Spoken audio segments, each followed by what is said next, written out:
Welcome to our podcast. It accompanies the lecture series, The History and Context of Journalism at Winchester University. My name is Brian Thornton. I'm joined by Chris Horry, who gave the lecture, and by Andrew and Jack, who are students who first-year journalism students at Winchester University. The lecture today was about Adam Smith. He was an 18th century philosopher, believed to be the founder of economics. Chris, if I could start with you, what was his purpose in writing The Wealth of Nations?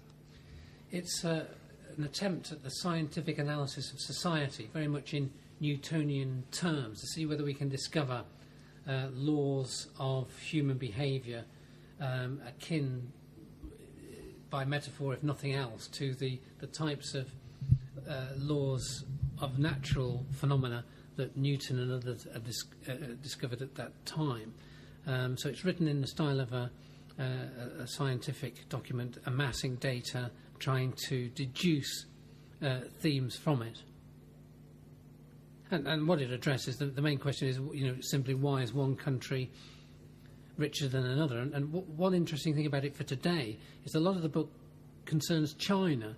At that point, China had gone into a period of relative economic stagnation. It fell well behind Europe, to the point that it's virtually colonised, never was quite colonised, but it's dominated by Portugal, by the British and Europeans generally. So why had this great historic centre of world civilization become so enfeebled economically? And he's got some interesting speculation on that in the book. One of the areas that I found very interesting about Smith is his idea of the hidden hand of the market. Could you explain what he meant by that? Well, this is central. The law that he discovers is this idea of the hidden hand, that if each person pursues their own enlightened self-interest to maximise their own utility, to amass the most amount of wealth for themselves, this seems, on the face of it, to be a very selfish act. But he says that through the law of unintended consequences, this, by and large, that kind of selfish activity will promote the good of everybody. And he's quite specific how this happens. It happens because that approach, so long as it's not constrained in any way by the government, will promote the division of labour, or what he calls skill, which will increase economic efficiency as people seek to produce goods for the lowest possible price and sell them for the maximum possible price. So the hidden hand of the market is something akin to a natural law which he believes applies everywhere. It does apply in China, it applies from what he knew about Holland, Scandinavia, England and Ireland.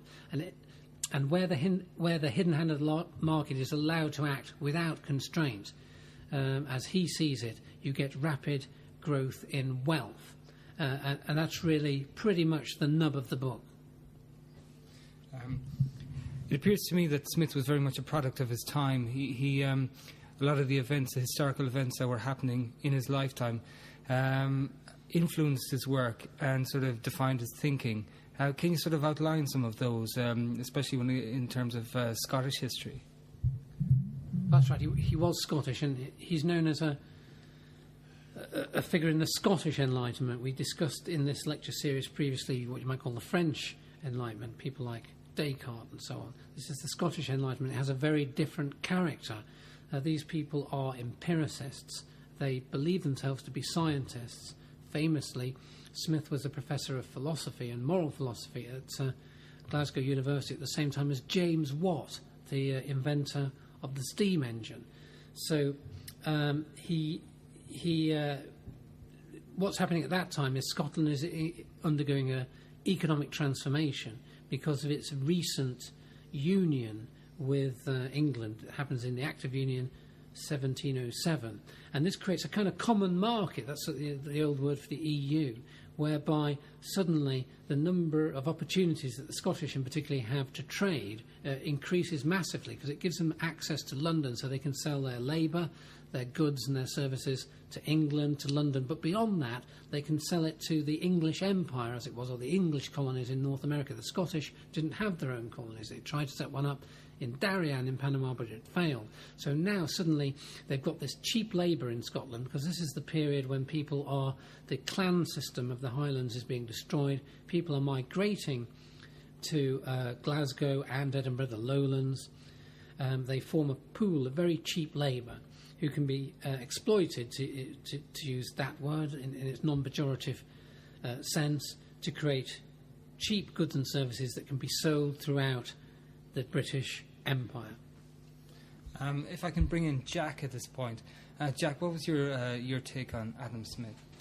I think that whenever anyone is exploited, it isn't beneficiary to the economy as a whole. To take, for instance, Adam Smith's theory of free market capitalism in comparison with the Model T Ford factories in America. He said that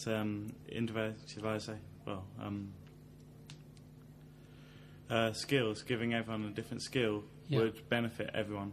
Whereas in reality, it was very low wages and people were very harshly treated. Yeah, well, that is a common critique of Adam Smith and his view, is that people end up having a very alienated existence. It's a word we used in connection with Rousseau previously. It comes back with Hegel and Marx. That in his famous example of the pin factory, the pins that are produced might not be very cheap, because they might have been previously made in a kind of cottage industry, but the whole family could make a few pins and then go for a walk, and they had kind of satisfaction. I make really good pins. But now they're an atomised person on a production line, and their job is just to measure the point of the pin or something, and it's very boring, it's very repetitive, it's very soul-destroying. And he was aware of that, but he said, well, that's life. It's like cursing the law of gravity. If you try and stop division of labour, all you will produce is misery in a kind of different form. So in that sense, he's a rather pessimistic thinker. Generally speaking, he's optimistic, though, because he thinks that, well, then people will jack it in the pin factory. They won't do it. They'll go off and do something more fulfilling. So, that's a common critique of it, and the kind of harshness of the factory system that we saw in the 19th century that was built up explicitly on the principles of free trade. Adam Smith is a very important thinker in framing actual government policy in terms of repeal of the Corn Laws and the promotion of free trade. It did create a kind of hell on earth, really, for 100 years in the industrial towns of England, the north of England, and throughout the world. And, of course, still today, jobs are broken down to the point where somebody in the food production line has absolutely no idea where this stuff has come from or where it's going. They just do this thing and they're bored out of their mind. They are low paid. It's de-skilled. They can easily be replaced. So it's a good point, and he's kind of in two minds about it, I would say. He's a very controversial figure. I mean, he moves in and out of fashion over time. Currently, how does he stand? He's in the doghouse at the moment. He was First of all, he was very unfashionable in the 1930s. So Bertrand Russell, for example, in his book, doesn't even mention him. I was amazed to find not one line about Adam Smith. Why? Because the 20s and 30s was the era of mass unemployment.